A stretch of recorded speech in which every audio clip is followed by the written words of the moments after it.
If you are entering a time in your life where maybe you are going to become an empty nester, or maybe you're approaching your retirement years and you're thinking to yourself, do we need all of this house? And this video is definitely for you. Downsizing often seems like a simple, easy answer. Smaller home means smaller maintenance, fewer bills. And here's what I have seen. A lot of times when people downsize, they either do it too fast or they go too far with it. So they're in their new home and they're wondering, oh shoot, where am I going to put everybody during Christmas time? Or do I really have a space for when we eventually get grandbabies? Today, I want to walk through with you just a simple downsizing checklist.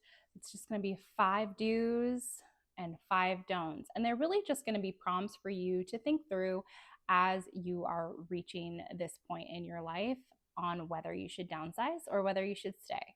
And something to keep in mind as we go through this list is downsizing is not about shrinking your life, it's about right sizing it.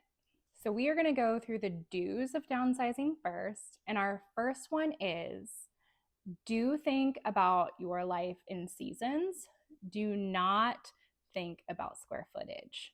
The first mistake people make is they ask the question, well, like, how small can we go?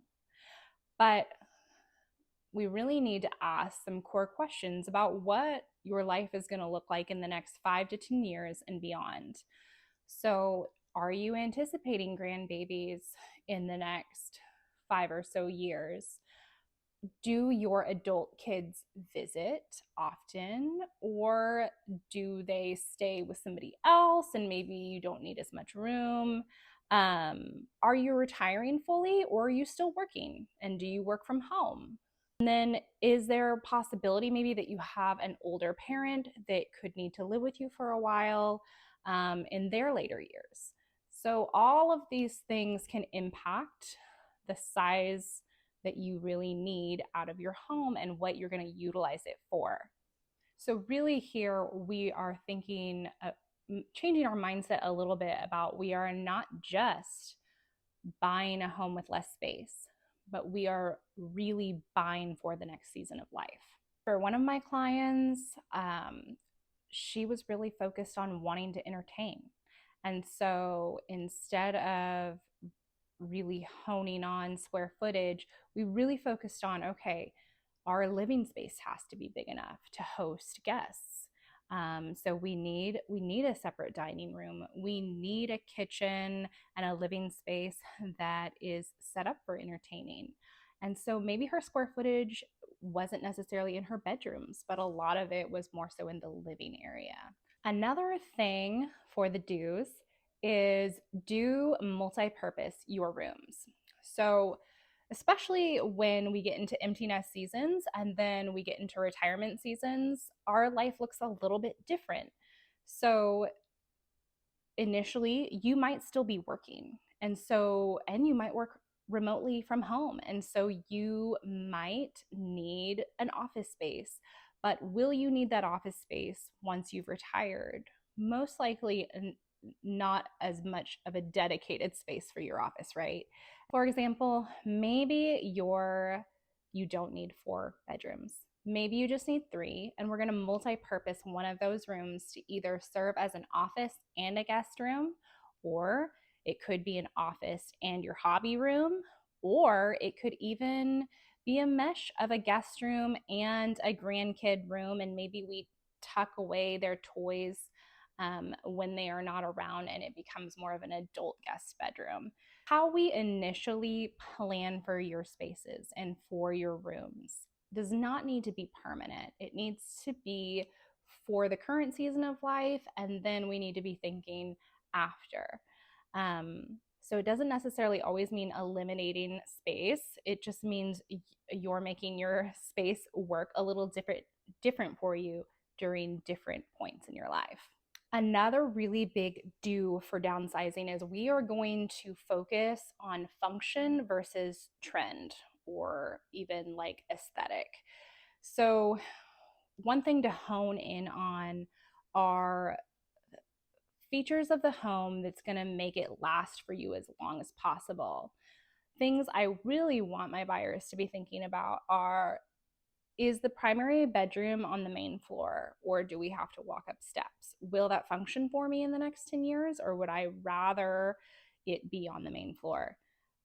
Do I have easy access to the laundry room?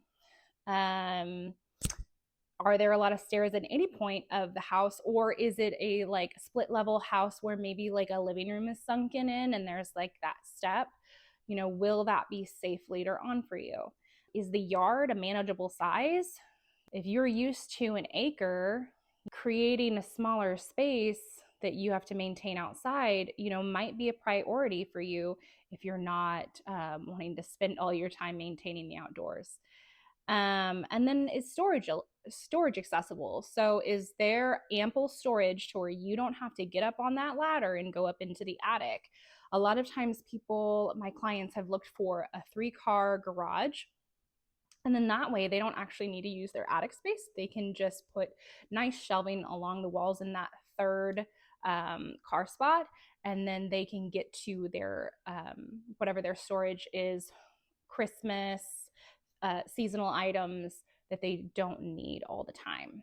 And the main here is just making sure that while it functions for you now, it's also going to function for you later, and it's going to make your life a lot easier and more manageable. The next one is do run the real numbers. Sometimes downsizing does not always mean cheaper. And people can get really shocked by HOA fees, property taxes in certain areas, moving expenses. If they are downsizing significantly, do they require a storage space? Because that's an additional cost that they maybe didn't have in their current home. And then any renovations that might need to happen to the new house to make it function for you. So sometimes we might get a little overzealous and say your house was 3,000 square feet and you're like, I think I could live half the size home, so like a 1,500 square foot home.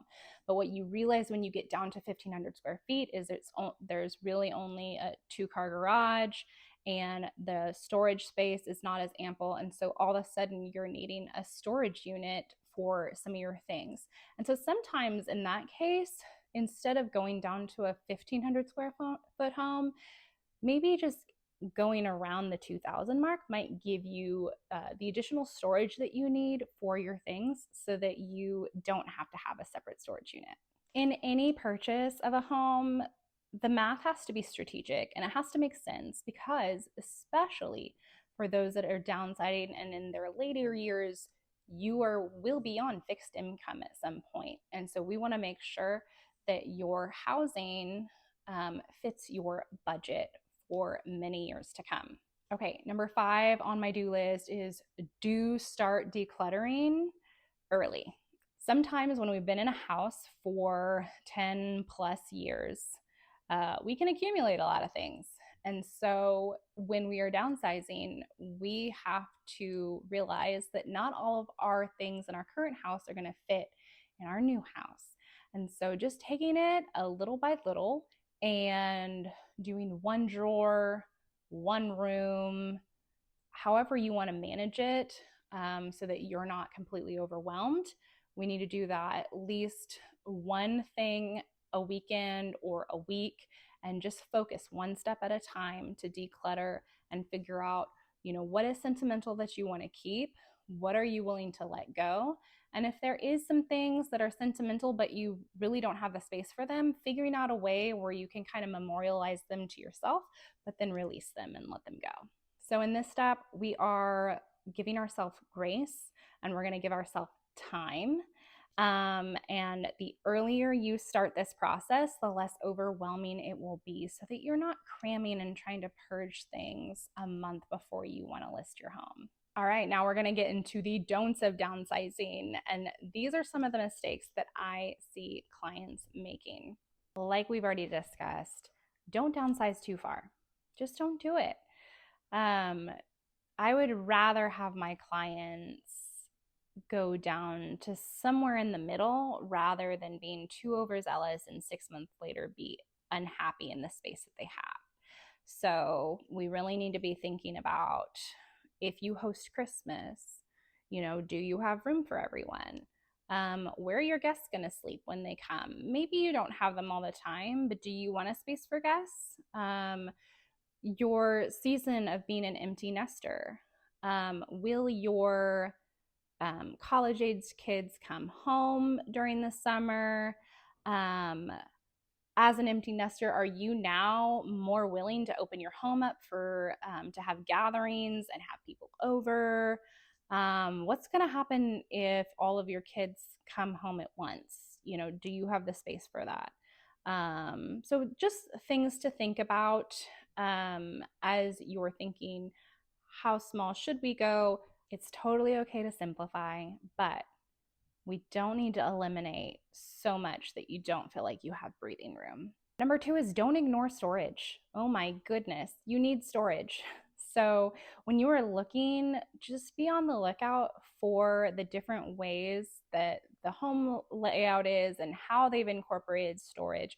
If there's areas where maybe you could improve storage, and that kind of goes with our, other discussion in the do's is, when you get older, you're not really going to want to access that attic unless you have like adult kids that come over and can do that for you. But to be self-sufficient, you might want a lot of your things that you used to put up in the attic in a more accessible place. And so definitely pay attention to storage.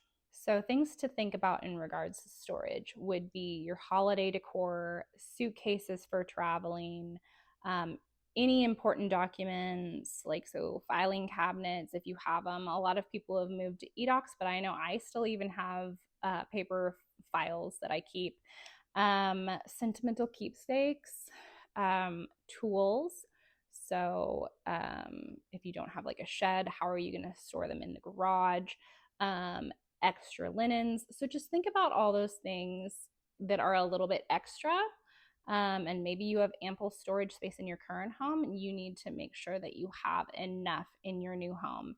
And if you are realizing that you're going to need a storage unit, most likely you've downsized too far, or we need to be a little bit more aggressive about what we're getting rid of and letting go. Number 3 is don't make reactive decisions, especially when there has been a big life transition, maybe a loss of a spouse. There can be this anxiety to get out of our current home. Maybe it just feels too empty. And this could be even like for an empty nester where the kids have all left now and it's just this awkward transition in your life and the house feels just so quiet. But my advice to my clients is to sit in it. Don't rush to make a rash decision to move houses.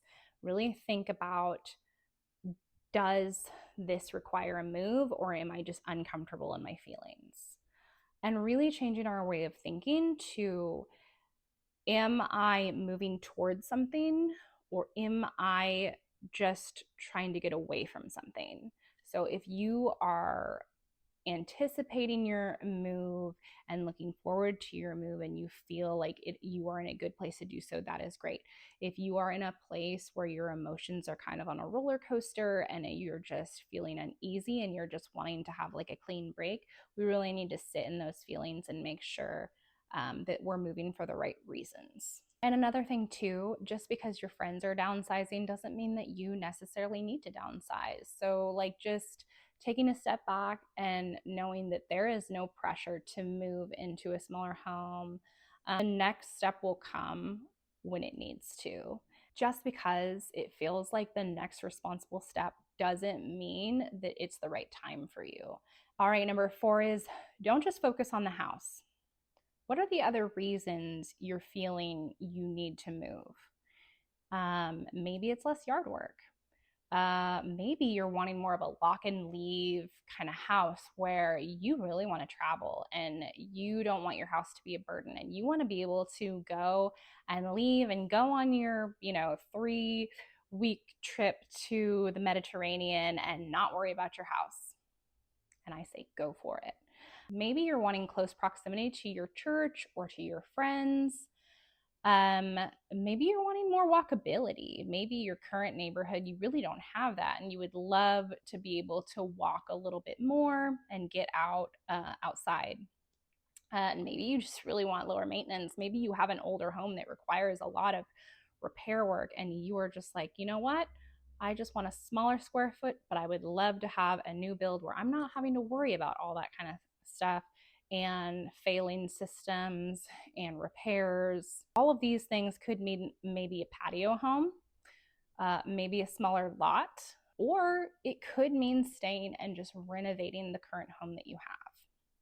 The goal is lifestyle alignment, not just square footage reduction. Another thing, especially for people that are getting into their 60s and heading towards retirement, is don't assume that we'll just figure it out later. When we are making this decision, we want to make sure that you have a plan in place. Do you want to age in place? Is there accessibility, things that you're worried about, like getting around and moving? Does the floor plan work for that? Healthcare proximity. Do you have any health concerns where you know that you'll be seeing the doctor a little bit more often? Those are definitely things that you need to be thinking about so that it works for your lifestyle, and not just today, but in 5 to 10 years. Are you close with your community and to the support systems that are there for you, for your family or other friends that kind of check in on you and do life together? Downsizing is a long-term strategy, and it should serve you for the next 10 to 20 years. So if you are heading towards becoming an empty nester, or maybe you're nearing towards retirement, I need you to remember one thing in regards to downsizing, and that is that you are not shrinking your life. You are just right-sizing it. Downsizing done thoughtfully creates freedom, but downsizing emotionally oftentimes causes regret, and we want to avoid that. We do not want to regret moving homes. So if you're in the Oklahoma City area and you are wanting to talk through downsizing and you think you're heading into that stage of life, I would love to talk to you and just kind of brainstorm with you and help you walk through some of these questions and decisions that need to be made before you jump into that season. And even if the answer is not yet, because you know what? Sometimes the wisest move is just waiting, and that's okay. Thanks so much for hanging out with me. I hope this video was helpful. If you would love to have similar content like this, definitely subscribe and hit that bell to be notified when new videos like this one are posted. Thanks for hanging out with me. Bye-bye.